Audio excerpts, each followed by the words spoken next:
ಬಾಲ್ಯ ಬಂದ್ಬಿಟ್ಟು ನಾನು ಹುಟ್ಟಿದ್ದು ಬಳ್ಳಾರಿಯಲ್ಲೇ, ಓದಿದ್ದು ಮಾತ್ರ ನಮ್ಮ ಸೊಂಡೂರಲ್ಲಿ, ನಮ್ಮ ಬಳ್ಳಾರಿ ತಾಲೂಕು ಸೊಂಡೂರಲ್ಲಿ ಓದಿರೋದು ಸರ ಸ್ಕೂಲಲ್ಲಿ. ತುಂಬಾ ಸ್ಟ್ಯಾಂಡರ್ಡ್ ಆಗಿ ನಾನು ಮುಂದಕ್ಕೆ ಬರ್ತಾ ಇದ್ದೆ. ಇವತ್ತು ಈ ಮಟ್ಟಕ್ಕೆ ಬಂದಿದ್ದೀನಿ ಅಂದ್ರೆ ಅದು ದೇವ್ರ ಕೃಪೆ ಮತ್ತೆ ನನ್ನ ತಂದೆ ತಾಯಿ ಆಶೀರ್ವಾದ. ಬರ್ಬೇಕಾದ್ರೆ ನಮ್ಮ ಮದರ್ ಕಾರ್ ಮುಂದೆ ಡಕಾಯಿತರು ಒಂದು ಮಿನಿ ಬಾಂಬ್ ಬ್ಲಾಸ್ಟ್ ಮಾಡಿ ಕಾರ್ 3 ಪಲ್ಟಿ ಹೊಡೆದಿರುತ್ತೆ ಆ ಬಾಂಬ್ ತೀವ್ರತೆಗೆ. ನಮ್ಮ ಮದರ್ ಮೇಲೆ ಕೂಡ ಅಟ್ಯಾಕ್ ಆಗುತ್ತೆ. ನಮ್ಮ ಮದರ್ಗೂ ಕತ್ತಿಯಿಂದ ಇಲ್ಲಿ ಹೊಡೆದಿರ್ತಾರೆ, ಗೋಲ್ಡ್ಗೋಸ್ಕರ ದುಡ್ಡುಗೋಸ್ಕರ ಎಲ್ಲ. ಅವತ್ತು ನಮ್ಮಮ್ಮ ಇವಾಗೂ ಹೇಳ್ತಾ ಇರ್ತಾರೆ, ಅವತ್ತು ಅವರು ನಮ್ಮ ಮದರ್ನು ಕೂಡ ಅವರು ಸಾಯಿಸ್ಬೇಕಂತಾನೆ ಬಂದಿದ್ದು. ನಾನು ನಮ್ಮಮ್ಮ ಕೇಳ್ಕೊಂಡು, ನಂಗೆ ಇಬ್ರು ಚಿಕ್ಕ ಮಕ್ಳು ಇದಾರಪ್ಪ, ದಯಮಾಡಿ ಕೈ ಮುಗಿದು ಕೇಳ್ತಾ ಇದೀನಿ ಬಿಟ್ಬಿಡು ಅಂತ.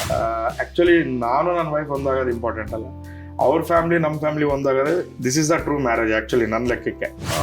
ರೋಡ್ ಕಾಂಟ್ರಾಕ್ಟ್ಗೆ ಸುಮಾರು ಜನ ಕ್ರಷರ್ ಅವ್ರ ಹತ್ರ ಮೆಟಲ್ ಪರ್ಚೇಸ್ ಮಾಡಿದ್ರು, ಬಟ್ ಯಾರಿಗೂ ಸರಿಯಾಗಿ ಪೇಮೆಂಟ್ ಮಾಡಲಿಲ್ಲ ಅವ್ರು ಇವತ್ತು ದೇಶನೇ, ಹೌದು ಕಾಂಟ್ರಾಕ್ಟ್ ದೊಡ್ಡ ಕಂಪ್ನಿ ಅದು, ನಮಗೆಲ್ಲ ಸಬ್ ಕಾಂಟ್ರಾಕ್ಟ್ ಕೊಟ್ಟಿದ್ರು. ಬಟ್ ಅವರು ಲಾಸ್ಟಿಗೆ ದೇಶನೇ ಬಿಟ್ಟು ಹೊರಗೋಗ್ಬಿಟ್ರು ಮೇಡಮ್. ಇವತ್ತು ನಾನು ಸಕ್ಸಸ್ ಆಗಿದ್ದೀನಿ, ನನ್ನ ಬಿಸ್ನೆಸ್ ಸಕ್ಸಸ್ ಆಗಿದೆ ಅಂತ ಇದೇ ಗೊತ್ತು, ಬಟ್ ಇದರಿಂದಗಡೆ ನನಗೆ ಎಷ್ಟು ಬಿಸ್ನೆಸ್ ಅಲ್ಲಿ ಲಾಸ್ ಆಗಿದ್ದೀನಿ ಅಂತ ಯಾರಿಗೂ ಗೊತ್ತಿಲ್ಲ. ಸರ್, ನೀವು ಯಾರಿಗಾದ್ರೂ ಥ್ಯಾಂಕ್ಸ್ ಹೇಳಕ್ ಇಷ್ಟಪಡ್ತೀರಾ ಸರ್? ಮೇಡಮ್, ನನ್ನ ಲೈಫಲ್ಲಿ ಇವತ್ತು ನಾನು ಥ್ಯಾಂಕ್ಸ್ ಹೇಳಬೇಕು ಅಂತಂದರೆ ಮೇನ್ಲಿ ನಮ್ಮ ಫಾದರ್ಗೆ ಮೇಡಮ್. ಸರ್, ನಿಮ್ಮ ವೆಹಿಕಲ್ ಕಲೆಕ್ಷನ್ಸ್ ಬಗ್ಗೆ ಏನ್ ಹೇಳಕ್ ಇಷ್ಟಪಡ್ತೀರಾ? ನಾನು ವೆಹಿಕಲ್ ಪರ್ಟಿಕ್ಯುಲರ್ ಆಗಿ ಕಲೆಕ್ಷನ್ ಮಾಡಬೇಕು ಅಂತ ನಾನು ಏನು ಮಾಡಲ್ಲ. ಬೇಸಿಕಲಿ ಕಾಲೇಜ್ ಟೈಮಲ್ಲಿ ಇದ್ದಾಗಿಂದ ನಂಗೆ 2 ವೀಲರ್ ಅಂದರೆ ತುಂಬ ಇಷ್ಟ. ಇಂಥವ್ರಿಗೆ ಬಡ ವಿದ್ಯಾರ್ಥಿಗಳಾಗಿರ್ಬೋದು, ಬಡ ಜನ ಆಗಿರ್ಬೋದು, ಆರೋಗ್ಯ ಸಮಸ್ಯೆ ಇದ್ದವ್ರಿಗಾಗಿರ್ಬೋದು, ಅವ್ರ ಕೈಲಾದಷ್ಟು ಸಹಾಯ ಮಾಡ್ತಾ ಇದ್ದಾರೆ. ಈ ಥರ ಅದರಲ್ಲಿ ನಮ್ದು ಒಂದು ಚಿಕ್ಕ ಪಾತ್ರ ಇದೆ. ನಾವು ನಮ್ಮ ಕೈಲಾದ ಸಹಾಯ ನಾವು ಮಾಡ್ತಾ ಇದ್ದೀವಿ.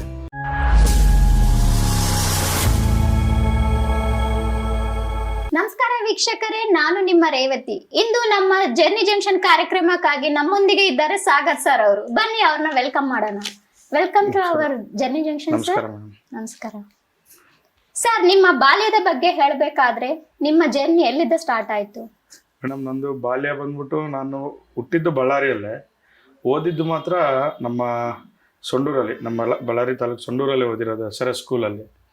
ಅದಾದಮೇಲೆ ನಾನು ಓದಿದ್ದು ಶ್ರೀಶೈಲೇಶ್ವರ ವಿದ್ಯಾಮಂದಿರ, ಅದೂ ಸೊಂಡೂರಲ್ಲೇ ಅಪ್ ಟು 10th ವರೆಗೂ. ಆಮೇಲೆ ಕಾಲೇಜಿಂದ ಬಳ್ಳಾರಿಯಲ್ಲಿ ನಾನು ನಮ್ಮ ತಾತನವರು, ಅಜ್ಜಿಯವರು, ನಮ್ಮ ಸೋದರ ಮಾವನವರೆಲ್ಲ ಇಲ್ಲೇ ಇದ್ದಿದ್ದರಿಂದ ನಾವು ನಮ್ಮ ಫ್ಯಾಮಿಲಿ ಎಲ್ಲ ಸೊಂಡೂರಿಂದ ಬಳ್ಳಾರಿಗೆ ಶಿಫ್ಟ್ ಆಗಿ ಇಲ್ಲಿಂದ ಬಳ್ಳಾರಿಯಲ್ಲೇ ನನ್ನ PUCಯಿಂದ ನನ್ನ ಎಜುಕೇಷನ್ ಮತ್ತೆ ಕಂಟಿನ್ಯೂ ಆಯಿತು. ಡಿಪ್ಲೊಮಾವರೆಗೂ ಓದಿ ಆಮೇಲೆ ಪೋಸ್ಟ್ ಗ್ರಾಜುಯೇಟ್ ಮುಗಿಸಿ ನಾನು ನನ್ನ ಬಿಸ್ನೆಸ್ಸಲ್ಲಿ ನಾನು ತೊಡ್ಕೊಂಡೆ ಮೇಡಮ್.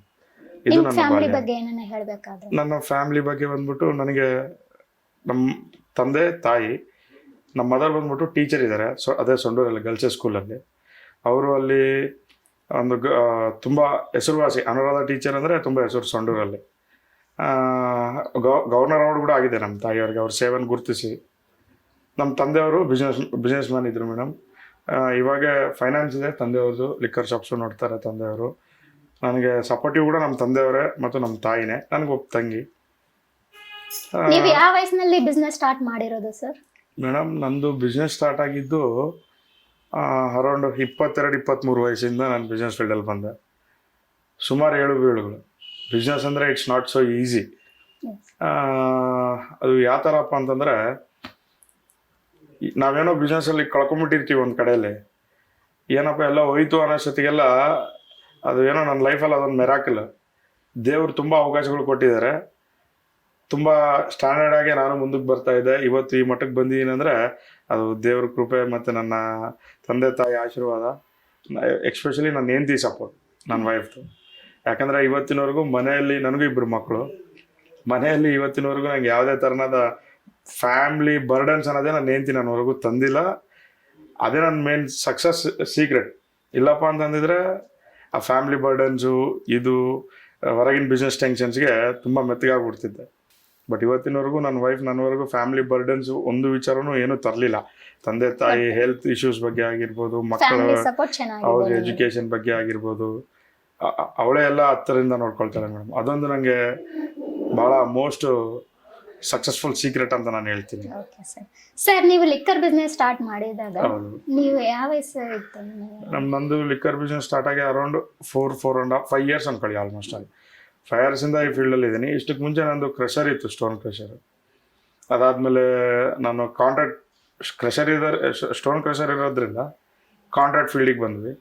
ಕಾಂಟ್ರಾಕ್ಟ್ ಫೀಲ್ಡಲ್ಲಿ ಹಂಗೆ ಬೆಳೀತಾ ಬೆಳೀತಾ ಲಿಕ್ಕರ್ ಫೀಲ್ಡ್ ಕಡೆ ಒಲವು ಮಾಡಿ ಈ ಕಡೆ ಬಂದ್ವಿ ಮೇಡಮ್. ಇವಾಗ ಲಿಕ್ಕರ್ ಫೀಲ್ಡ್ ಪ್ಲಸ್ ಕಾಂಟ್ರಾಕ್ಟ್ ಎರಡೂ ನಡೆಯುತ್ತೆ, ಎರಡೂ ಸಕ್ಸಸ್ಫುಲ್ ಆಗಿ ರನ್ನಿಂಗಲ್ಲಿದೆ. ನಿಮ್ದು ರಾಜಕೀಯ ಪ್ರವೇಶಕ್ಕೆ ಪ್ರೇರಣೆ ಏನಾಗಿತ್ತು? ನನ್ನ ರಾಜಕೀಯ ಇದಕ್ಕೆ ಪ್ರೇರಣೆ ಅಂತಂದರೆ ಮೇಡಮ್, ಕಾಲೇಜ್ ಲೈಫಿಂದ ನಂದು ಸೋಷಿಯಲ್ ಆ್ಯಕ್ಟಿವಿಟೀಸ್ ತುಂಬ ಬೆಳೀತಾ ಬಂತು. ಫಾರ್ ಎಕ್ಸಾಂಪಲ್, ನಾನು ಬೆಳೆದಿದ್ದೆಲ್ಲ ಅಪ್ ಟು 10th ಸೊಂಡೂರಿದ್ದು ಆದರೂ ಕೂಡ ಇಲ್ಲಿ ನಮ್ಮ ತಾತ ಅವ್ರು ಏನಿದ್ರಲ್ಲ, ಅವ್ರ ತಾತ ಅವ್ರದ್ದು ಒಳ್ಳೆ ಲೆಗಿಸಿ ಇತ್ತು. ITI ಕಾಲೇಜ್ ರಾಮಚಂದ್ರಪ್ಪ ಅಂತ, ಅವರು ಒಬ್ಬ ಪ್ರಿನ್ಸಿಪಲ್ ಆಗಿ ರಿಟೈರ್ಡ್ ಆಗಿದ್ರು. ITI ಕಾಲೇಜ್ ರಾಮಚಂದ್ರಪ್ಪ ಅಂದರೆ ತುಂಬ ಲೆಗಿಸಿಯೇಟೆಡ್ ಪರ್ಸನ್, ಒಳ್ಳೆ ಹೆಸರು. ಇಲ್ಲಿ ಬಂದಮೇಲೆ ನಮ್ಮ ತಾತನ ಫ್ರೆಂಡ್ಸು, ಅವ್ರ ಶಿಷ್ಯಂದ್ರ ಮಕ್ಕಳೆಲ್ಲ ನನಗೆ ಫ್ರೆಂಡ್ಸ್ ಆದರು. ಸೊ ಅವ್ರು ನಮ್ಮ ತಾತಗೆ ಏನು ಬೆಲೆ ಕೊಡ್ತಾ ಇದ್ರಲ್ಲ, ಅದನ್ನೂ ಬೆಲೆ ನನಗೂ ಕೊಡೋಕೆ ಸ್ಟಾರ್ಟ್ ಮಾಡಿದ್ರು. ಅದು ಹಂಗೆ ಕಂಟಿನ್ಯೂ ಆಗಿ ಅದು ಪಾಲಿಟಿಕ್ಸ್ವರೆಗೂ ಬಂದು ಜೆ ಡಿ ಎಸ್ ಅಲ್ಲಿ ಜಾಯ್ನ್ ಆಗಿ ಅಲ್ಲಿಂದ KRPPಗೆ ಹೋಗಿ KRPPಯಲ್ಲಿ ಡಿಸ್ಟಿಕ್ ಯೂತ್ ಪ್ರೆಸಿಡೆಂಟ್ ಆಗಿ ಮಾಡಿದ್ರು ನನ್ನ. ಮತ್ತೆ ಅವರು ನಮ್ಮ KRPP BJPಯಲ್ಲಿ ವಿಲೀನ ಆದಮೇಲೆ ಮತ್ತೆ ಬ್ಯಾಕ್ ಟು ಕಾಂಗ್ರೆಸ್ಗೆ ಬಂದ್ವಿ ಮೇಡಮ್.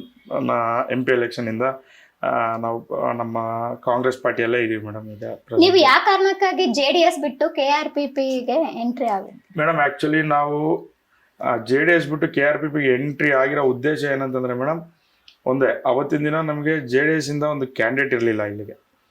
ಇಲ್ಲಿ ಹೆಂಗಾಗ್ತಾ ಇತ್ತು ಅಂದರೆ, ಎಲೆಕ್ಷನ್ ಬಂದಾಗ ಕ್ಯಾಂಡಿಡೇಟ್ ಮಿಸ್ ಆಗ್ತಾ ಇತ್ತು JDS ಇಂದ. ಸೊ ಇಲ್ಲಿ ಒಂದು ಸ್ಟ್ರಾಂಗ್ ಗ್ರೋತ್ ಅನ್ನೋದು ಇಲ್ಲಿ JDS ಇಂದ ನಮ್ಗೆ ಒಂದು ಒಳ್ಳೆ ಸಪೋರ್ಟ್ ಸಿಗ್ತಾ ಇರಲಿಲ್ಲ. ಇವಾಗ ನಾವು ಎಷ್ಟೇ ಸೋಷಿಯಲ್ ಆ್ಯಕ್ಟಿವಿಟೀಸಲ್ಲಿ ತೊಡ್ಕೊಂಡ್ರು ಕೂಡ ನಮಗೆ ಕೂಡ ಒಂದು ಸಪೋರ್ಟ್ ಅನ್ನೋದು ಬೇಕಾಗುತ್ತೆ, ಒಂದು ಬ್ಯಾಕ್ ಬೋನ್ ಅನ್ನೋದೊಂದು ಬೇಕಾಗತ್ತೆ. ಸೊ ಆ ಒಂದು ರೀಸನಿಂದ ಅವತ್ತಿನ ದಿನ ನಾವು KRPP ಆದರೆ ಚೆನ್ನಾಗಿರುತ್ತೆ, ಒಂದು ಒಳ್ಳೆ ಗ್ರೋತ್ ಇರುತ್ತೆ, ಲೈಫಲ್ಲಿ ಪರ್ಸನಲ್ ಗ್ರೋತ್ ಇರುತ್ತೆ ಅಂತ ನಾವು ಹಿಂಗೆ ಬಂದ್ವಿ. ಬಟ್ KRPP ಕೂಡ BJPಯಲ್ಲಿ ವಿಲೀನ ಆಯಿತು, ನಿಮಗೂ ಗೊತ್ತಿದೆ. ಅದಾದಮೇಲೆ ಇನ್ನು ವೇಟ್ ಮಾಡ್ತಾ ಇದ್ವಿ. ನಿಮ್ಗೆ ಹೇಳಿದ್ನಲ್ಲ, ನಮ್ಮ ಮದರ್ ಒಬ್ಬ ಟೀಚರ್ ಇದ್ರು. ನಮ್ಮ ಮದರ್ ಅವ್ರು ಬಂದ್ಬಿಟ್ಟು ಗೋರ್ಪಡೆ ಅವ್ರ ಸಂಸ್ಥಾನದಲ್ಲಿ, ಸೊಂಡೂರು ಗೋರ್ಪಡೆ ಸರ್ ಸಂಸ್ಥಾನದಲ್ಲಿ ಟೀಚರ್ ಆಗಿದ್ರು. ಇವತ್ತು ನಾವು ಈ ಮಟ್ಟಕ್ಕೆ ಇದೀವಿ ಅಂದರೆ ಅದಕ್ಕೆ one of the reason Ghorpade sir ಅವರು ಕೂಡ. ಇದು ಅವ್ರ ನೆರಳಿದೆ ನಮ್ಮ ಮೇಲೆ. ಸೊ ಆ ಒಂದು ವಿಚಾರದಲ್ಲಿ ಇವಾಗ ತುಕಾರಾಮ್ ಸರ್ ಕೂಡ ಅದೇ ಕಂಪೌಂಡಿಂದನೇ ಬಂದವರು MP ಗೆ. ಸೊ ಇದೆಲ್ಲ ನಾವು ಆಲೋಚನೆ ಮಾಡಿಬಿಟ್ಟು ದೊಡ್ಡವ್ರ ಸಲಹೆ ಮೇರೆಗೆ ನಾವು ಕಾಂಗ್ರೆಸ್ಗೆ ಜಾಯ್ನ್ ಆದ್ವಿ. ಯಾಕಂದರೆ ಅವತ್ತಿನ ದಿನ ನಮ್ಮ ಸೊಂಡೂರಿಗೆ ಗೋರ್ಪಡೆ ಸರ್ ಆದರ್ಶಗಳು ಏನಿತ್ತಲ್ಲ, ಅದೇ ಆದರ್ಶಗಳು ತುಕಾರಾಮ್ ಸರಲ್ಲಿ ಇರುತ್ತೆ ಅಂತೇಳಿ ನಾವು MP ಎಲೆಕ್ಷನ್ಗೆ ಕಾಂಗ್ರೆಸ್ ಜಾಯ್ನ್ ಆದ್ವಿ ಮೇಡಮ್. ಜನಸೇವೆ ಅಂದರೆ ನಿಮ್ಮ ದೃಷ್ಟಿಯಲ್ಲಿ ಏನು? ನಿಮಗೆ ಯಾರಾದರೂ ಇನ್ಸ್ಪಿರೇಷನ್ ಇದ್ರಾ ಮೇಡಮ್? ಜನಸೇವೆ ಅಂತಂದರೆ ನನ್ನ ಮಟ್ಟಿಗೆ ನಾವು ಹೇಳ್ತಾ ಇದೀವಲ್ಲ ಮೇಡಮ್, ಇವತ್ತಿನವರೆಗೂ ನಾವು ಯಾವುದೇ ಥರದ ಟ್ರಸ್ಟ್ ಆಗಲಿ ಇನ್ನೊಂದಾಗಲಿ ಮಾಡಿಲ್ಲ. ಫೇಸ್ಬುಕ್ಕಿಗೆ ಬಿಡೋದು, ಇಲ್ಲ ಗ್ರೂಪ್ಸ್ ಎಲ್ಲ ಹಾಕೋದು, ಈ ಥರ ನಾವು ಯಾವತ್ತೂ ಮಾಡಿಲ್ಲ. ಮಾಡ್ತಾನೆ ಇದ್ದೀವಿ. ನಮ್ಮ ತಾಯಿಯವ್ರ ಟೀಚರ್, ಅವರು ಕೂಡ ಟು ಬಿ ಫ್ರಾಂಕ್ಲಿ ಸ್ಪೀಕಿಂಗ್, ನಮ್ಮ ಮದರ್ಗೊಂಡು 15-16 ಇಯರ್ಸ್ ಬ್ಯಾಕಿಂದ ಕ್ಯಾನ್ಸರ್ ಅಟ್ಯಾಕ್ ಆಗಿತ್ತು. ನಾವೆಲ್ಲ ವೆಲ್ ಸೆಟಲ್ಡ್ ಇದ್ವಿ, ನಾನು ಆಗಿರ್ಬೋದು, ನಮ್ಮ ಫಾದರ್ ಆಗಿರ್ಬೋದು. ನಾವು ಎಷ್ಟೋ ಸಲ ಹೇಳಿದ್ವಿ ನಮ್ಮ ಮದರ್ಗೆ, ಸಾಕಿನ ರಾಜೀನಾಮೆ ಕೊಟ್ಬಿಡಿ, ರಿಟೈರ್ಮೆಂಟ್ ತಗೊಳ್ಳಿ ಅಂತ, due to our health issues. But ನಮ್ಮ ಮದರ್ ಯಾವತ್ತೂ ನಮ್ಮ ಮಾತು ಕೇಳಿಲ್ಲ. ಅಲ್ಲ, ಟು ಬಿ ಫ್ರಾಂಕ್ಲಿ ಸ್ಪೀಕಿಂಗ್, ಅದು ಕೂಡ ಒಳ್ಳೇದಾಗತ್ತೆ. ಮೇ ಬಿ ಅದು ಕೂಡ ಒಂದು ಸಕ್ಸಸ್ ಸೀಕ್ರೆಟ್ ಏನೋ. ನಮ್ಮ ಮದರ್ ಕ್ಯಾನ್ಸರ್ ಗೆದ್ದು ಬಂದರು, ಅದಕ್ಕೆ ಆ ಮಕ್ಕಳ ಜೊತೆ ಬೆರೆತು ಆ ಟ್ರೀಟ್ಮೆಂಟ್ ಕೂಡ ಒಳ್ಳೆ ಸಕ್ಸಸ್ಫುಲ್ ಆಯಿತು. ನಮ್ಮ ಮದರು ಕ್ಯಾನ್ಸರ್ ಗೆದ್ದು ಬಂದರು. ನಮ್ಮ mother half of the salary ಮಕ್ಕಳಿಗಂತಲೇ ಮೀಸಲಿಡ್ತಾ ಇದ್ರು. ಫಾರ್ ಎಕ್ಸಾಂಪಲ್, ಅವ್ರ ಫೀಸಸ್ ಆಗಿರ್ಬೋದು, ಬಡ ಮಕ್ಕಳು ಸ್ಕಾಲರ್ಶಿಪ್ಸ್ ಅಂತೇಳಿ ಪರ್ಸ್ನಲಿ ಟ್ಯೂಷನ್ಸ್ ಹೇಳ್ಕೊಡೋದಾಗಿರ್ಬೋದು. ಆ್ಯಂಡ್ ನಮ್ಮ ಸೊಂಡೂರಲ್ಲಿ ಅವಾಗ ಹಾಸ್ಟೆಲ್ಸ್ ಇರಲಿಲ್ಲ ಜಾಸ್ತಿ. ಹಳ್ಳಿ ಊರುಗಳಲ್ಲಿ ಮೆರಿಟ್ ಸ್ಟೂಡೆಂಟ್ಸ್ಗೆ ಸೀಟ್ ಸಿಗ್ತಾ ಇತ್ತು ಅವ್ರಿಗೆ ಉಳ್ಕೊಳ್ಳಿಕ್ಕೆ. ಅದು ಎಕ್ಸ್ಪೆಷಲಿ ಹೆಣ್ಮಕ್ಳು ಸ್ಕೂಲ್, ಅಮ್ಮವ್ರದ್ದು ಸ್ಕೂಲ್ ಆ್ಯಂಡ್ ಕಾಲೇಜ್ ಅದು ಆ್ಯಕ್ಚುಲಿ. ಉಳ್ಕೊಳ್ಳಿಕ್ಕೆ ಅವ್ರಿಗೆ ಒಂದು ಸರಿಯಾದ ಪ್ಲೇಸಸ್ ಇರ್ತಾ ಇರಲಿಲ್ಲ. ನಮ್ಮ ಮದರ್ ಅಂಥವ್ರನ್ನ ಒಂದು 3-4 ಜನ ಹೆಣ್ಮಕ್ಳ ನಮ್ಮ ಮನೇಲೆ ಸ್ವಂತ ದುಡ್ಡಿಂದ ಅವ್ರಿಗೆ ಓದಿಸ್ಬಿಟ್ಟು ನಮ್ಮ ಮನೇಲಿ ಉಳ್ಕೊಳ್ಳೋಕೆ ವ್ಯವಸ್ಥೆ ಕೊಟ್ಬಿಟ್ಟು ಈ ಥರ ಎಲ್ಲ ಚಿಕ್ಕ ದಿಂದ ಶುರು ಮಾಡ್ತಾ ಇದು ಇವತ್ತು ಇಲ್ಲಿಗೆ ಬಂದು ನಿಂತಿದೆ. ನಿಮ್ಮ ಜೀವನದಲ್ಲಿ ಮರೆಯಲಾದ ಕ್ಷಣ ಅಂದ್ರೆ ನೀವು ಏನ್ ಹೇಳಕ್ ಇಷ್ಟಪಡ್ತೀರಾ ಸರ್? ಮೇಡಮ್, ನನ್ನ ಜೀವನದಲ್ಲಿ ಮರೆಯಲಾರದ ಕ್ಷಣ ಅಂತಂದ್ರೆ, ಒಂದ್ಸಲ ನಮ್ಮ ಮದರು ಸೊಂಡೂರಲ್ಲಿ, ನಮ್ಮ ಮದರ್ ಟೀಚರ್ ನಿಮ್ಗೆ ಹೇಳ್ದಂಗೆ, ಅವರು ಸೊಂಡೂರಿಂದ ಬಳ್ಳಾರಿಗೆ ಬರ್ತಾ ಇದ್ರು ಅರ್ಲಿ ಮಾರ್ನಿಂಗ್. ವೇಣಿವೀರಾಪುರ ಅಂತ ಒಂದು ವಿಲೇಜ್ ಇದೆ, ಅಲ್ಲಿ ನಮ್ಮ ಮದರ್ ಕಾರ್ ಮುಂದೆ ಬಾಂಬ್ ಬ್ಲಾಸ್ಟ್ ಮಾಡಿ ಅರ್ಲಿ ಮಾರ್ನಿಂಗ್ 4-4:30ಗೆ ಯಾವುದೋ ಒಂದು ಮೆಡಿಕಲ್ ಎಮರ್ಜೆನ್ಸಿ ಇತ್ತು. ಆ ಒಂದು ರೀಸನ್ಗೆ ಬಳ್ಳಾರಿಗೆ ಬರ್ತಾ ಇದ್ರು. 2003-4 ಐ ಥಿಂಕ್. ನನಗೆ ವರ್ಷ ಸರಿಯಾಗಿ ನೆನಪಾಗ್ತಾ ಇಲ್ಲ. ನಾನು ನನ್ನ ಸಿಸ್ಟರ್ ಇನ್ನೂ ಚಿಕ್ಕ ಚಿಕ್ಕ ಮಕ್ಕಳು. ಬರ್ಬೇಕಾದ್ರೆ ನಮ್ಮ ಮದರ್ ಕಾರ್ ಮುಂದೆ ಡಕಾಯಿತರು ಒಂದು ಮಿನಿ ಬಾಂಬ್ ಬ್ಲಾಸ್ಟ್ ಮಾಡಿ ನಮ್ಮ ಮದರ್ ಜೊತೆಲಿ ಇನ್ನೂ 2-3 ಟ್ರಾವೆಲಲ್ಲಿ ಇರ್ತಾರೆ, ಅವ್ರನ್ನೆಲ್ಲ ಕಡ್ದು, ಅಂದರೆ ಐ ಮೀನ್ ಅಟ್ಯಾಕ್ ಮಾಡಿ ಚಾಕು ಕತ್ತಿಗಳಿಂದ ಕಾರ್ 3 ಪಲ್ಟಿ ಹೊಡೆದಿರುತ್ತೆ ಆ ಬಾಂಬ್ ತೀವ್ರತೆಗೆ. ಬಾಂಬ್ ಬ್ಲಾಸ್ಟ್ ಆಗಿರುತ್ತೆ ತೀವ್ರತೆಗೆ. ಇಲ್ಲ ವೇಣಿವೀರಪುರ ಅಂತ ಒಂದು ಚಿಕ್ಕ ವಿಲೇಜ್ ಹತ್ರ. ನಾವು ಇನ್ನು ನಮ್ಮ ಮದರ್ ಮೇಲೆ ಕೂಡ ಅಟ್ಯಾಕ್ ಆಗುತ್ತೆ. ನಮ್ಮ ಮದರ್ಗೂ ಕತ್ತಿಯಿಂದ ಇಲ್ಲಿ ಹೊಡೆದಿರ್ತಾರೆ ಗೋಲ್ಡ್ಗೋಸ್ಕರ, ದುಡ್ಡುಗೋಸ್ಕರ ಎಲ್ಲ. ಅವತ್ತು ನಮ್ಮಮ್ಮ ಇವಾಗೂ ಹೇಳ್ತಾ ಇರ್ತಾರೆ, ಅವತ್ತು ಅವರು ನಮ್ಮ ಮದರ್ನ ಕೂಡ ಅವರು ಸಾಯಿಸ್ಬೇಕಂತಾನೆ ಬಂದಿದ್ದು. ನಮ್ಮಮ್ಮ ಕೇಳ್ಕೊಂಡು, ನಂಗೆ 2 ಚಿಕ್ಕ ಮಕ್ಳು ಇದಾರಪ್ಪ, ದಯಮಾಡಿ ಕೈ ಮುಗಿದು ಕೇಳ್ತಾ ಇದೀನಿ, ಬಿಟ್ಬಿಡು ಅಂತ. ನಿನ್ಗೆ ಏನು ಬೇಕೋ ತಗೋ, ಗೋಲ್ಡ್ ಎಷ್ಟು ಬೇಕೋ ತಗೋ, ನೀವು ಹಂಗಾದ್ರೆ ಅರಸ್ಬೇಡಿ, ಏನು ಎಲ್ಲ ಬಿಚ್ಕೊಟ್ಬಿಡಿ ಅಂದ್ರೆ ಎಲ್ಲ ಬಿಚ್ಕೊಟ್ಬಿಟ್ರಂತೆ. ಗೋಲ್ಡು, ದುಡ್ಡು, ಮೊಬೈಲ್ ಫೋನ್ಸ್ ಎಲ್ಲ. ನಮ್ಮ ಮದರ್ ಈ ಸ್ಟೋರಿ ಎಲ್ಲ ವಿವರಿಸಿರ್ತಾರಲ್ಲ ಯಾವಾಗಾದರೂ, ನಾವು ಉಳಿದು ಬದುಕಿ ಬಂದಿದ್ದು ಜಾಸ್ತಿ ಅಂತ. ಇದು ನಮ್ಮ ಮದರ್ ಇವತ್ತಿಗೂ ಗಟ್ಟಿಯಾಗಿದ್ದಾರೆ, ಕ್ಯಾನ್ಸರಿಂದನೂ ಗೆದ್ದರು. ಇದು ನನ್ನ ಜೀವನದಲ್ಲಿ ಮರಿಲಾರದ ಕ್ಷಣ ಮೇಡಮ್. ಚಿಕ್ಕ ಮಕ್ಕಳು ನಾವಾಗ, ನಾನಾಗಿರ್ಬೋದು, ನಮ್ಮ ಸಿಸ್ಟರ್ ಆಗಿರ್ಬೋದು, ಅದೊಂದು ನನಗೆ ಲೈಫಲ್ಲಿ ಒಂದು ಮರಿಲಾರದ ಕ್ಷಣ ಮೇಡಮ್ ಇದು. ಬಟ್ ಆ ಟೈಮಲ್ಲಿ ನಮ್ಮ ಫಾದರ್ ಕೂಡ ತುಂಬ ಸಪೋರ್ಟಿವ್ ಆಗಿ ನಿಂತರು ನಮ್ಮ ಮದರ್ಗೆ, ಭಾರಿ ಸಪೋರ್ಟಿವ್ ಆಗಿ. The best doctors. ಅಂದರೆ ಇವತ್ತು ನಾವು ಫೈನಾನ್ಷಿಯಲಿ ಒಂದು ರೇಂಜಲ್ಲಿ ಇರ್ಬೋದು, ಇಲ್ಲ ಅಂತ ನಾನು ಹೇಳಲ್ಲ. ಆ ದಿನಮಾನಗಳಲ್ಲಿ ಸ್ವಲ್ಪ ನಾವು ಮಿಡಲ್ ಕ್ಲಾಸ್ ಫ್ಯಾಮಿಲಿಯಿಂದನೇ ಮೇಲೆ ಬಂದವರು. ಆ ದಿನಮಾನಗಳಲ್ಲಿ ನಮ್ಮ ಫಾದರ್ ₹1 ಇಂಚು ರೂಪಾಯಿ ಕೂಡ ಎಲ್ಲೂ ಹಿಂದೆಟ್ ಹಾಕಲಿಲ್ಲ ನಮ್ಮ ಮದರ್ ಟ್ರೀಟ್ಮೆಂಟ್ಗೆ. ತುಂಬ ಕಷ್ಟಪಟ್ಟರು ನಮ್ಮ ಫಾದರ್ ಕೂಡ ಅವತ್ತಿನ ದಿನಮಾನಗಳಲ್ಲಿ. ನಿಮ್ಮ ಲೈಫಲ್ಲಿ ಹ್ಯಾಪಿ ಮೂಮೆಂಟ್ ಅಂದರೆ ಏನಿತ್ತು ಸರ್? ಮೇಡಮ್, ನನ್ನ ಲೈಫಲ್ಲಿ ನನ್ನ ಹ್ಯಾಪಿ ಮೂಮೆಂಟ್ ಅಂದರೆ ನನ್ನ ಮ್ಯಾರೇಜ್. ನನ್ನ ಹೆಂಡತಿ ಎಕ್ಸ್ಪೆಷಲಿ ಒಂದು ಫ್ರೆಂಡ್ಲಿ ವೈಫ್, ಒಂದು ಫ್ರೆಂಡ್ಲಿ ಫ್ಯಾಮ್ಲಿ. ಆ್ಯಕ್ಚುಲಿ ನಾನು ನನ್ನ ವೈಫ್ ಒಂದಾಗೋದು ಇಂಪಾರ್ಟೆಂಟ್ ಅಲ್ಲ, ಅವ್ರ ಫ್ಯಾಮ್ಲಿ ನಮ್ಮ ಫ್ಯಾಮ್ಲಿ ಒಂದಾಗೋದೇ this is the true marriage actually ನನ್ನ ಲೆಕ್ಕಕ್ಕೆ. ಯಾಕಂದರೆ ಅವರು ನಮ್ಮ ಅತ್ತೆ ಮಾವ ಆಗಿರ್ಬೋದು, ಅವರು ತುಂಬ ಸಾಫ್ಟ್ ಕಾರ್ನರ್. ನನಗೂ 2 ಬಾಮೈದಿರಿದ್ದಾರೆ. ಒಬ್ಬ ನನ್ನ ವೈಫ್ ಅಣ್ಣ, ಒಬ್ಬನ ತಮ್ಮ, ಅವನು ಬ್ಯಾಂಕ್ ಮ್ಯಾನೇಜರ್ ಇದ್ದಾನೆ. ಅವ್ರ wife she is also an working woman, ಅವನು ಮ್ಯಾರಿಡೇ. She is also government employee ಇದ್ದಾರೆ, ಕೃಷಿ ಇಲಾಖೆಯಲ್ಲಿ, ವೆಲ್ ಸೆಟಲ್. ತುಂಬ ಗ್ರೌಂಡ್ ಟು ಅರ್ತ್ ಫ್ಯಾಮ್ಲಿ ಅಂತ ನಾನು ಹೇಳೋಕ್ಕೆ ಇಷ್ಟಪಡ್ತೀನಿ. ನಮ್ಮ ಅತ್ತೆ ಮಾವ ಅವ್ರ ಫ್ಯಾಮ್ಲಿಯಿಂದ ಬಂದವರು, ನನ್ನ ವೈಫು, ಅವ್ರ ಮನೇಲಿ ಯಾವ ಥರ ಅವ್ರ ತಂದೆ ತಾಯಿನ ನೋಡ್ತಾ ಇಲ್ಲಲ್ಲ, ಅದೇ ಥರ ನನ್ನ ಫ್ಯಾಮ್ಲಿನ ನಮ್ಮ ತಂದೆ ತಾಯಿನೂ ನೋಡ್ತಾರೆ. ಈ ಥರ ಸಿಗೋರು ತುಂಬ ಕಷ್ಟ ಈ ದಿನಗಳಲ್ಲಿ. ಈ ವಿಚಾರದಲ್ಲಿ ನಾನು ತುಂಬ ಹ್ಯಾಪಿ ಇದ್ದೀನಿ ಅಂತ ಹೇಳಕ್ಕೆ ಇಷ್ಟಪಡ್ತೀನಿ. ಸರ್, ನೀವು ಕಾಂಟ್ರಾಕ್ಟ್ ಬಿಸ್ನೆಸ್ ಮಾಡ್ತೀರಂದಿರಾ? ಹೌದು. ಆದ್ರೂ ಆ ವಿಷಯದಲ್ಲಿ ಏನನ್ನ ಹೇಳ್ತೀರಾ? ಮೇಡಮ್, ಇವಾಗ ಕಾಂಟ್ರಾಕ್ಟ್ ಅಂತಾರೆ. ಇವಾಗ ಸುಮಾರು ಜನ ಹೆಂಗಿದ್ದಾರೆ ಅಂದರೆ, ಕಾಂಟ್ರಾಕ್ಟ್ ಎಲ್ಲರ ಮೈಂಡಲ್ಲಿ ಹೆಂಗಿದೆ, ಊರಲ್ಲಿ ದೊಡ್ಡವ್ರು ಮಾಡಿರೋ ಹೊಲ, ಆಸ್ತಿ ಪಾಸ್ತಿ ಇರುತ್ತೆ. ಅವ್ರಿಗೇನು ನನ್ನ ಏಜ್ ಗ್ರೂಪ್ ಎಸ್ಪೆಷಲಿ ದುಡ್ಡು ಮಾರ್ಬಿಟ್ಟು ಹೋಗಿ ಕಾಂಟ್ರಾಕ್ಟ್ಸ್ ಮಾಡೋಣ, ಲಿಕ್ಕರ್ ಶಾಪ್ಸ್ ಮಾಡೋಣ ಅಂತಾರೆ. ಬಟ್ ನನ್ನ ಕಡೆಯಿಂದ ಅಡ್ವೈಸ್ ಏನಪ್ಪ ಅಂತಂದರೆ, ಫಾರ್ ಎಕ್ಸಾಂಪಲ್ ನಂದು ಕ್ರಷರ್ ಇದ್ದಾಗ, ನನ್ನ ಕ್ರಷರ್ ನಾನು ರನ್ ಮಾಡ್ತಾ ಇರಬೇಕಾದ್ರೆ ಒಂದು ದೊಡ್ಡ ಕಂಪ್ನಿ ಮೇಡಮ್, ಅದ್ರ ಹೆಸರು ಹೇಳ್ಬೋದು ಇಲ್ಲ ನಂಗೆ ಗೊತ್ತಿಲ್ಲ, ರೋಡ್ ಕಾಂಟ್ರಾಕ್ಟ್ಗೆ ಸುಮಾರು ಜನ ಕ್ರಷರ್ ಅವ್ರ ಹತ್ರ ಮೆಟಲ್ ಪರ್ಚೇಸ್ ಮಾಡಿದರು. ಬಟ್ ಯಾರಿಗೂ ಸರಿಯಾಗಿ ಪೇಮೆಂಟ್ ಮಾಡಲಿಲ್ಲ ಅವರು. ಅವ್ರು ಇವತ್ತು ದೇಶನೇ, ಹೌದು, ಕಾಂಟ್ರಾಕ್ಟ್ ದೊಡ್ಡ ಕಂಪ್ನಿ ಅದು, ನಮಗೆಲ್ಲ ಸಬ್ ಕಾಂಟ್ರಾಕ್ಟ್ ಕೊಟ್ಟಿದ್ರು, ದೊಡ್ಡ ಕಂಪ್ನಿ. ನಾವೇನು ಮಾಡ್ಬಿಟ್ಟು ಸರಿಯಾದ ಅಗ್ರಿಮೆಂಟ್ಸ್ ಕೂಡ ಮಾಡಲಾರ್ದೆ ಕಂಪ್ನಿನ ಮೇಲೆ ನಂಬಿ ಸುಮಾರು ಜನ ಅವರು ಉದ್ರಿ ಕೊಟ್ಟರು ಕಂಪ್ನಿ ನಂಬಿ. ಬಟ್ ಅವರು ಲಾಸ್ಟಿಗೆ ದೇಶನೇ ಬಿಟ್ಟು ಹೊಡೋಗ್ಬಿಟ್ರು ಮೇಡಮ್. ಈ ಥರ ಇವಾಗ ಲಿಕ್ಕರ್ ಶಾಪ್ ಬರ್ತದೆ, ಲಿಕ್ಕರ್ ಶಾಪ್ ಎಲ್ಲರೂ ಸುಮಾರು ಜನ ಕೇಳ್ತಾರೆ ನನಗೆ, ನಮಗೊಂದು ಶಾಪ್ ಇದ್ರೆ ನೋಡಿ, ನಮಗೊಂದು ಶಾಪ್ ಇದ್ರೆ ನೋಡಿ. ಸರ್, ನಾನು ಹೇಳೋದಿಷ್ಟೇ, ನಾವೇನೋ ಹಿರಿಯರು ಮಾಡಿದ್ದು, ಇವಾಗ ರೀಸೆಂಟ್ಲಿ ನಾವು ಒಂದು ಎರಡು ನಾವು ಮಾಡ್ಕೊಂಡಿದ್ದು. ನಾವು ಫಸ್ಟಿಂದ ಈ ಫೀಲ್ಡಲ್ಲಿ ಇರೋದ್ರಿಂದ ಅದ್ರ ನೋವು, ಅದ್ರ ಕತೆ ನಮಗೆ ಗೊತ್ತಿದೆ. ಬಟ್ ಇವಾಗ ಸಡನ್ನಾಗಿ ಬಂದು ಕೋಟ್ಯಾನ್ಗಟ್ಲೆ ಇನ್ವೆಸ್ಟ್ ಮಾಡಿ, ಇವಾಗ ಫಾರ್ ಎಕ್ಸಾಂಪಲ್ CL7 ಮಾಡ್ಬೇಕು ಲಿಕ್ಕರ್ ಶಾಪ್ ಮಾಡ್ಬೇಕಂದ್ರೆ, ಇವಾಗಿರೋ ಲ್ಯಾಂಡ್ ಕಾಸ್ಟಿಗೆ, ಇವಾಗಿರೋ ಇದಕ್ಕೆಲ್ಲ 4 5 ಕೋಟಿ ಬರುತ್ತೆ ಅಂದಾಜು ಅಂದ್ರೂ ಖರ್ಚು. ಇದಕ್ಕೆ ₹1 ಇಂಟ್ರೆಸ್ಟ್ ಹಾಕಿದ್ರು ಕೂಡ ಆ ಲಾಭ ತೆಗೆಯೋದು ಕಷ್ಟ ಇದೆ ಇವತ್ತಿನ ದಿನಗಳಲ್ಲಿ. ಸೊ ನಾನು ಹೇಳೋದು ಇಷ್ಟೇ ಮೇಡಮ್, ದಯಮಾಡಿ ನೀವು ಯಾವುದೇ ಕಾಂಟ್ರಾಕ್ಟ್ ಮಾಡಲಿ, ಏನೇ ಬಿಸ್ನೆಸ್ ಮಾಡಲಿ, ಆಲೋಚನೆ ಮಾಡಿ ಬಿಸ್ನೆಸ್ ಮಾಡಿ. ಇವತ್ತೆಲ್ಲರೂ ನನ್ನ ಸಕ್ಸಸ್ ಸ್ಟೋರಿನೇ ನೋಡ್ತಾ ಇದ್ದಾರೆ. ಇವತ್ತು ನಾನು ಸಕ್ಸಸ್ ಆಗಿದ್ದೀನಿ, ನನ್ನ ಬಿಸ್ನೆಸ್ ಸಕ್ಸಸ್ ಆಗಿದೆ ಅಂತ ಇದೇ ಗೊತ್ತು. ಬಟ್ ಇದರಿಂದಗಡೆ ನನಗೆ ಎಷ್ಟು ಬಿಸ್ನೆಸ್ಸಲ್ಲಿ ಲಾಸ್ ಆಗಿದ್ದೀನಿ ಅಂತ ಯಾರಿಗೂ ಗೊತ್ತಿಲ್ಲ. ನನ್ನ ಬ್ಯಾಕ್ಗ್ರೌಂಡ್ ಯಾರಿಗೂ ಗೊತ್ತಿಲ್ಲ. ಇವತ್ತು ಪ್ರಪಂಚಕ್ಕೆಲ್ಲ ಸಕ್ಸಸ್ ಸ್ಟೋರೀಸೇ ಬೇಕು. ಫಾರ್ ಎಕ್ಸಾಂಪಲ್ ನಿಮಗೆ ಕೂಡ ಅಷ್ಟೆ, ಬ್ಯಾಕ್ಗ್ರೌಂಡ್ ಏನು, ನಾವೆಷ್ಟು ಕೊನೆಯಲ್ಲಿ ಬಿದ್ದಿರ್ತೀವಿ ಅನ್ನೋದು ಯಾರಿಗೂ ಗೊತ್ತಿಲ್ಲ. ಸೊ ನಾನು ಸುಮಾರು ದುಡ್ಡು ಕಳ್ಕೊಂಡಿದ್ದೀನಿ ಈ ಫೇಕ್ ಕಾಂಟ್ರಾಕ್ಟ್ಗಳಿಂದ, ಈ ಈ ಮೋಸಗಾರರಿಂದ ನಾನು ತುಂಬ ಮೋಸಕ್ಕೆ ಒಳಗಾಗಿದ್ದೀನಿ, ಸುಮಾರು ದುಡ್ಡು ಹಾಳಾಗಿದೆ.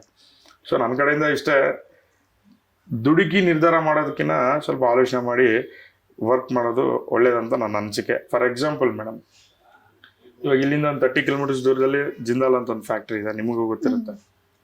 ಅದರಲ್ಲಿ ನಾನೇನು ಮಾಡಿದ್ದೀನಿ ಮೇಡಮ್, ಇದು ಕೂಡ ಒನ್ ಆಫ್ ನನ್ನ ಬಿಸ್ನೆಸ್ ಸೀಕ್ರೆಟೇ. ಅಲ್ಲಿ ಎಲ್ಲ ಆಲ್ಮೋಸ್ಟ್ ಅಲ್ಲಿ ಹೊರ ರಾಜ್ಯರ, ಬಿಹಾರ್, ನೇಪಾಲ್, ಒರಿಸ್ಸಾ, ಛತ್ತೀಸ್ಗಢ ಇಲ್ಲಿಂದ ಬಂದಿರೋ ಎಂಪ್ಲಾಯೀಸೇ ಜಾಸ್ತಿ.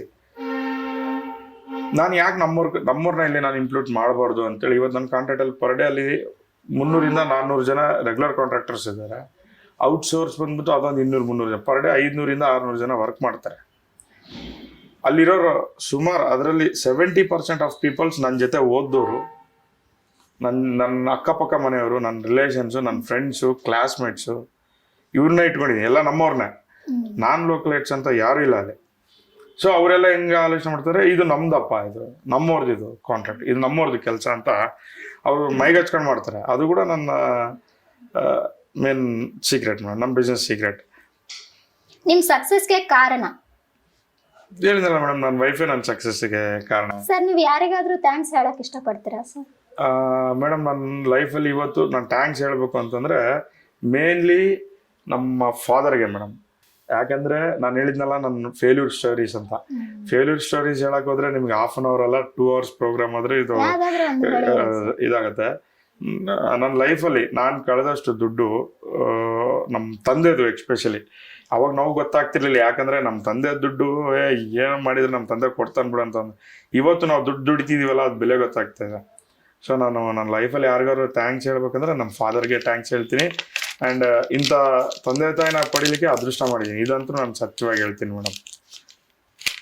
ಸಮಾಜ ಸೇವೆ ಮಾಡೋಕೆ ಕಾರಣ ಏನು ಸರ್? ನಾನು ಹೇಳಿದ್ನಲ್ಲ ಮೇಡಮ್, ಈ ಸಮಾಜ ಸೇವೆ ಅನ್ನೋದು ನನ್ನಲ್ಲಿ ನಮ್ಮ ತಂದೆ ತಾಯಿಂದನೇ ಬಂದಿರೋ. ಫಾರ್ ಎಕ್ಸಾಂಪಲ್, ನಾವು ಚಿಕ್ಕವರಿದ್ದಾಗಿಂದ ಅಕ್ಕಪಕ್ಕ ಮನೆಯವರಾಗಿರ್ಬೋದು, ನಮ್ಮ ಹತ್ರ ಕೆಲಸ ಮಾಡೋರಾಗಿರ್ಬೋದು, ಅವ್ರ ಮಕ್ಕಳು ಮದುವೆ ಅದು ಇದು ಅಂತ ಬಂದಾಗ ತಂದೆಯವರು ಅವ್ರ ಕೈಲಾಗಿ ಸಹಾಯ ಮಾಡ್ತಾಯಿದ್ರು. ಅವ್ರು ಕೇಳಲಿಲ್ಲ ಅಂದ್ರೂ ಕೂಡ ಸಹಾಯ ಮಾಡ್ತಾಯಿದ್ರು. ಅಮ್ಮನೂ ಅಷ್ಟೇ, ಹೇಳಿದ್ನಲ್ಲ ನಿಮಗೆ, ಆ ಸ್ಕೂಲಲ್ಲಿ ಆಗಿರ್ಬೋದು, ಕೆಲವು ಜನಕ್ಕೆ ಬಡ ವಿದ್ಯಾರ್ಥಿಗಳಿಗೆ ಫೀಸ್ ಕಟ್ಟೋ ಮುಖಾಂತರ ಹೆಲ್ಪ್ ಮಾಡೋದಾಗಿರ್ಬೋದು, ಅವ್ರಿಗೆ ಬುಕ್ಸ್ ಅಂತ ಈ ಥರ. ಇದು ಅಲ್ಲಿಂದ ಬಂದಿರೋದು ಮೇಡಮ್. ನಮಗೆ ನಾವು ಇದನ್ನು ಇಂಪ್ಲೂಟ್ ಮಾಡ್ಕೊಂಡಿದ್ವಿ ಲೈಫಲ್ಲಿ. ಒಂದು 10 ರೂಪಾಯಿ ದುಡಿದ್ರೆ ಅಟ್ಲೀಸ್ಟ್ ಅದರಲ್ಲಿ 1 ರೂಪಾಯಿ 2 ರೂಪಾಯಿ ಆದರೂ ನಾವು ಖರ್ಚು ಮಾಡಬೇಕು, ಅಟ್ಲೀಸ್ಟ್ ಬಡವರಿಗೆ.